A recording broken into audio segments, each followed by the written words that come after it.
do you find that kind of equates into life as well? I mean, you have tough situations, and I know I do in business or life, and you can look back to these really tough races that you've been in, and I mean, you Yeah, wanted to well, quit.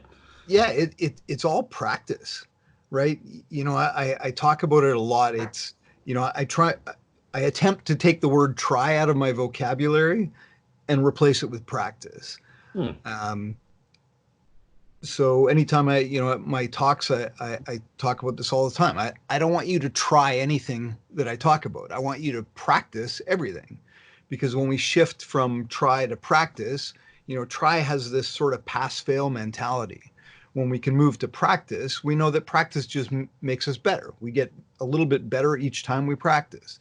So for me, these ultra marathons are just an opportunity to practice embracing the suck.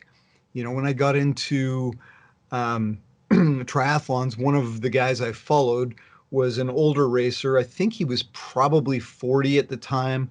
And Chris McCormick, he's won multiple Ironmans. Um, and he wrote a piece called Embrace the Suck. And he talked about how for him, moving from short course triathlon, so like the Olympic distance triathlon, to Ironman, he said there was just no amount of training that was going to get him to a point where at some point in the race it didn't suck. There's just no amount of training that you can do that's going to avoid that suck. So he had to shift his mindset from avoiding to embracing. And I took that article, I actually rewrote it, I don't know, probably 5, 6 years ago, in the context of business. And it's the same thing.